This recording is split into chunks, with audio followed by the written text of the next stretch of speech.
Hi friends, welcome back to my channel. ఈరోజు special ఏంటంటే veg దాల్చి బగారా రైస్ అండి.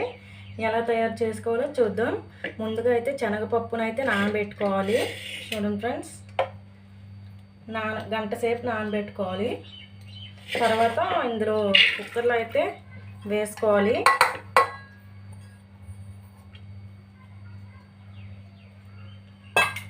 అలాగే పచ్చిమిర్చి 2 పచ్చిమిర్చిలు కోసుకోవాలి. తర్వాత యాలకులు, దాల్చిన చెక్క, లవంగాలు వీటిని వేసుకోవాలి. అలాగే చిటికెడు పసుపు,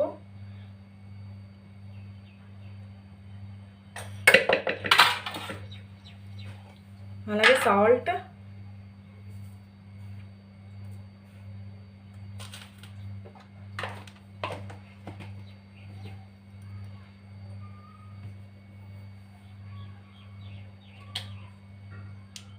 అలాగే కారం కూడా వేసుకోవాలి.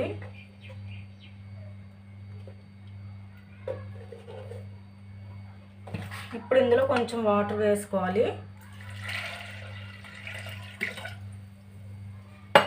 వీటిని క్లోజ్ చేసుకొని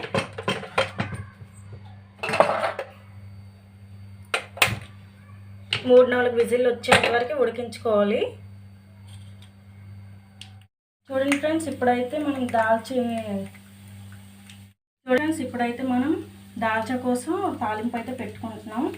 ముందుగా అయితే ఎండుమిర్చి, జీలకర్ర, ఆవాలు వేసుకోవాలండి. ఇవి వేగాక ఆనియన్స్ కూడా వేసుకోవాలి. అలాగే కరివేపాకు కూడా.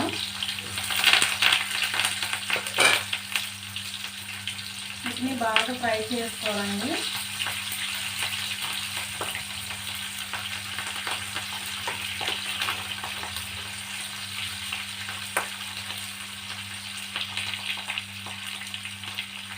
ఫ్రెండ్స్, ఆనియన్స్ అయితే ఫ్రై అయిపోయాయి. ఇప్పుడు ఇందులో అల్లం వెల్లుల్లి పేస్ట్ అయితే వేసుకోవాలి.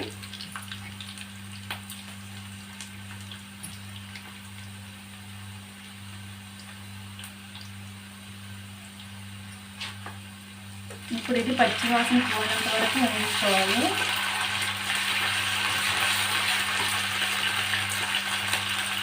ఇప్పుడైతే మనం కట్ చేసుకున్న బంగాళదుంపలు అయితే ఇలా కట్ చేసుకొని వేసుకోవాలి ఈ సైజులో.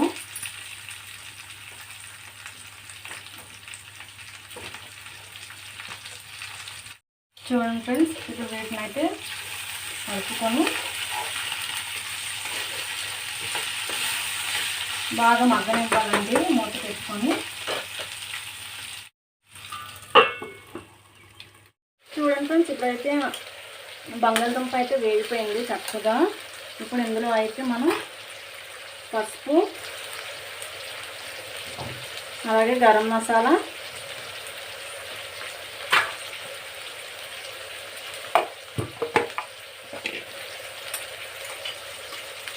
ఇదైతే ధనియాలు, తర్వాత జీలకర్ర పౌడర్ అండి.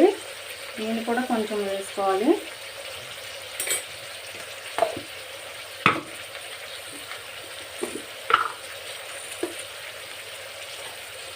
అలాగే కారం కూడా వేసుకోవాలి.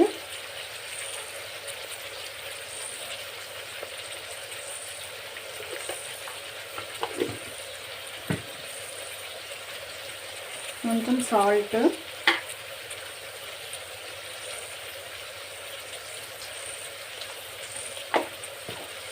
ఇప్పుడు వీటిని అయితే బాగా కలుపుకోవాలి.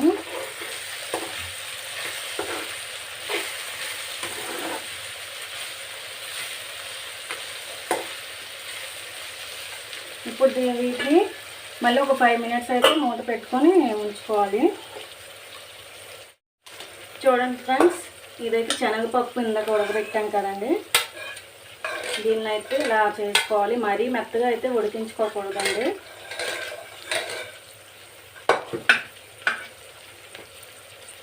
అయితే శనగపప్పుని ఇలా వేసుకోవాలి. ఇందులో అయితే ఇప్పుడు మళ్ళీ మూత పెట్టి ఒక 1/2 అవర్ అయితే ఉడికించుకోవాలి బాగా.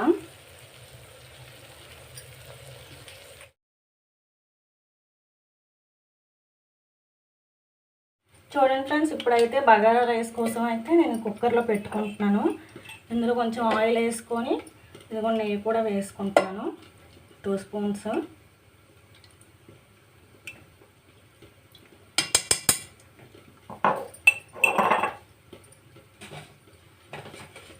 అలాగే ఇది వచ్చేసి సాజీరా అండి, దాల్చిన చెక్క, లవంగాలు, అలాగే ఇలాచి, ఇవన్నీ అయితే వేసుకోవాలండి.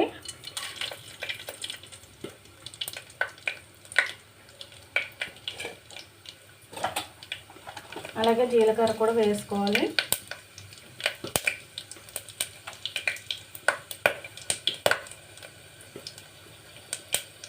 ఇవైతే ఫ్రై అయిపోయాయండి. ఇప్పుడైతే పచ్చిమిర్చి, ఆనియన్స్ కూడా వేసుకోవాలి.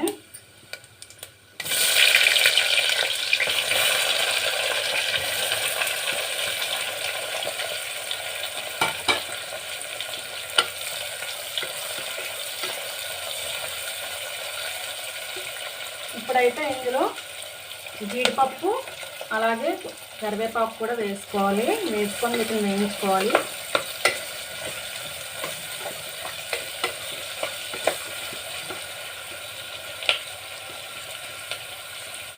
ఇప్పుడైతే ఆనియన్స్ అయితే వేయిపోయాయండి. దీంట్లో ఇప్పుడు అల్లం వెల్లుల్లి పేస్ట్ అయితే వేసుకోవాలి.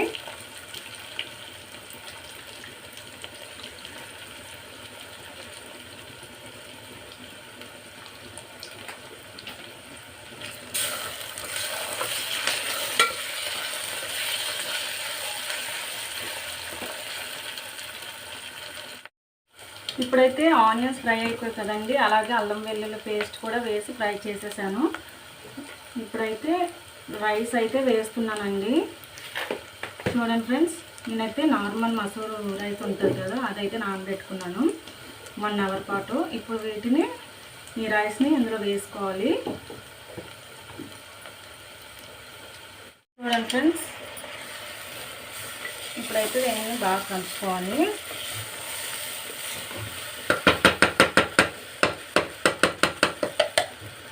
నేనైతే ఈ గ్లాస్తో 1.5 గ్లాస్ తీసుకున్నానండి రైస్, అలాగే వాటర్ కూడా.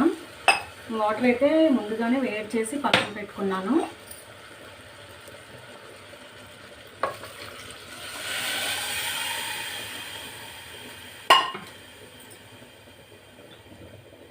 ఇప్పుడైతే దీంట్లో సాల్ట్ వేసుకుంటున్నాను.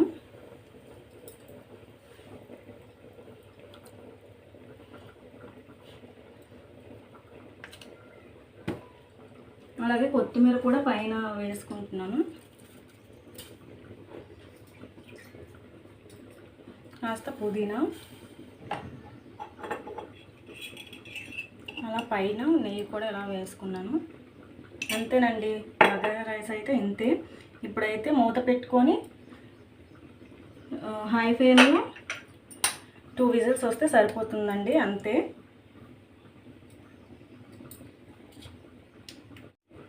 ఇప్పుడైతే 2 విజిల్స్ వస్తే స్టవ్ ఆఫ్ చేసుకోవాలండి. అంతేనండి, మనకైతే బగారా రైస్ అయితే రెడీ అయిపోతుంది. ఫ్రెండ్స్, మనకైతే దాల్చా అయితే రెడీ అయిపోయింది. ఇదైతే మన బగారా రైస్లో కలుపుకొని తింటే కాంబినేషన్ సూపర్ ఉంటుందండి. మీరు కూడా కావాలంటే ట్రై చేయండి ఇంట్లో. చూడండి ఫ్రెండ్స్, ఇప్పుడైతే ఫైనల్గా కొత్తిమీర, పుదీనా వేసి స్టవ్ ఆఫ్ చేసుకోవడమే. అంతే ఫ్రెండ్స్, మనకైతే రెడీ అయిపోయింది దాల్చా. Bye friends. చూడండి ఫ్రెండ్స్, బగారా రైస్ అయితే రెడీ అయిపోయింది. ఎంత పొడి పొడిగా వచ్చిందో చూడండి ఫ్రెండ్స్. మీరు కూడా మీ ఇంట్లో ఒకసారి ట్రై చేయండి ఫ్రెండ్స్. నా వీడియో నచ్చినట్టయితే లైక్ చేసి, షేర్ చేసి, సబ్స్క్రైబ్ చేయండి. Bye friends.